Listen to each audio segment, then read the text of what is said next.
On this edition of Street Talk with Adi, we'll be discussing the devastating coronavirus pandemic. This pandemic has been with us for about 6 to 7 months now, and it's affected us in many ways, politically, economically, physically, and mentally. And most of all, this virus is truly heartbreaking. 700,000 people have died. That's a massive number. Families are getting split apart.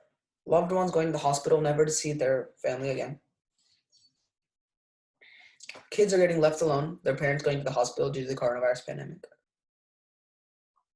And this virus has also gone to my friend's house. Everything's fine now, but still. Its effects are felt throughout the world. You can feel it everywhere. Surprisingly, this virus has also affected my age group very seriously. Me and my friends, we can't go outside anymore. We can't enjoy. We used to, before this virus, we had a lot of plans actually to go outside and go to the pool and enjoy the summer like we did every summer, but I can't. Another way this virus has affected us is lack of social interaction. We can't go out and we can't say hi to our friends. We can't talk to our friends face to face. We have to talk online. It's not the same thing. A way the virus has affected me is that I used to be a swimmer. I still am a swimmer, but I haven't practiced in five months because of the virus. I can't find a pool to go swim in. This virus has affected us all very seriously and should not be taken lightly. Please follow the CDC guidelines and stay safe.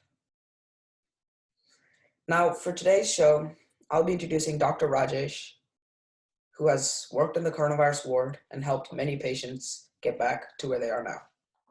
So first of all, when you worked in the ward or ICU, when the patients came in, were their symptoms the same or did they differ? If you ask about the symptoms, they differ. When it comes to ICU, most of the cases had a similar complaint, like they had a difficulty in breathing.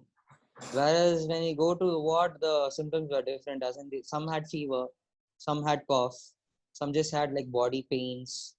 Some people had diarrhea, and some people had vomiting. So the symptoms differ person to person. And certain patients, most of them were like asymptomatic. Just with a history of contact, if you get a test done, they turn out to be positive. So when you were in the ward, did you see an abundance in a certain type of age group? Not exactly. Like when you test a patient and they turn out to be positive, they can be of any age group. The one which gets sicker, that matters. The people who are like of old age with comorbidities like diabetes or hypertension, they turn out to be sicker more. Like as in, I mean the age group of about 60 years of age, and certain people of age group like younger age group as in less than 10. But we can see patients of normal adult age group like 18, 25, 30, like they turn out to be positive, but they don't get sicker much. So I understand you work as an anesthesiologist. What is the role of an anesthesiologist in the ICU for coronavirus or the coronavirus ward?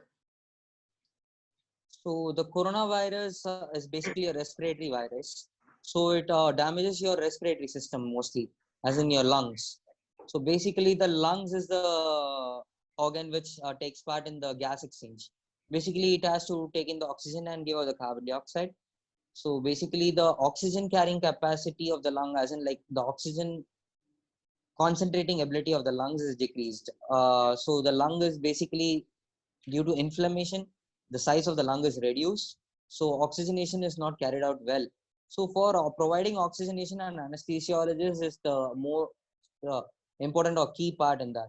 So they set up something called as ventilators, which provide artificial ventilation to the patient so as to provide oxygenation to the patient. So yeah, they play a critical role. How do you assess the patient's condition if it's worsening or getting better? So that depends on two means. One is clinically, whether the patient will be able to do their normal activities without any breathlessness or any symptoms as such.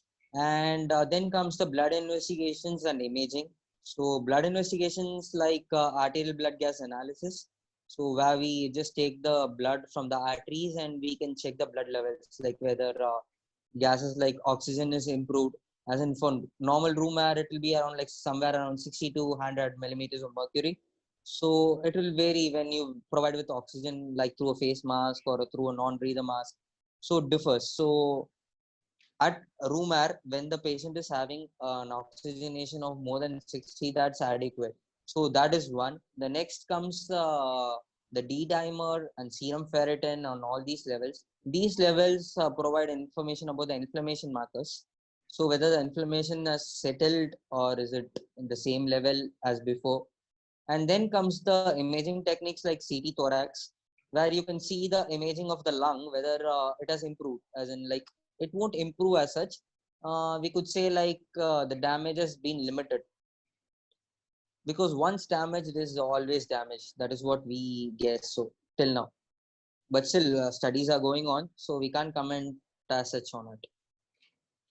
How do So you, basically, yes, these are certain markers. how do you respond to the patient if the patient's condition worsens? So yeah, there comes the part of the anesthesiologist. So when the condition worsens, we would see it whether clinically or through the investigations which I mentioned before, certain investigations. So clinically, if they are worsening, whether is it because of the breathlessness or whether is it because of the microemboli, which is going into the lungs through the blood vessels. So we decide on that, and then we change in for either ventilatory strategies, or we can go in for certain anticoagulant drugs like heparin or something. And yeah, other things like fever, cough, and all, just symptomatically we can treat them as such. There's no specific drug as of now. We are just trying certain antivirals, certain anticoagulants, and vitamin C, which is an antioxidant, turns to be a key thing. And certain cases we could try hydroxychloroquine. Hydroxychloroquine, which was turned out to be an important drug nowadays. It used to be an anti-malarial drug basically, and now remdesivir is another antiviral which we are trying on patients. So these are all not as such approved by FDA or something for the treatment specific for coronavirus. But we do try treatments like this, and certain cases do improve, certain cases don't. So we are really trying hard to find a vaccine against the coronavirus. So that would help much better than compared to other drugs, whatever we are trying. I would like to thank you for your time. This is a very great discussion. And thank you, Thank you, Adi. and hope your family's Thank you. Thanks a lot. Yeah, you too. Take care.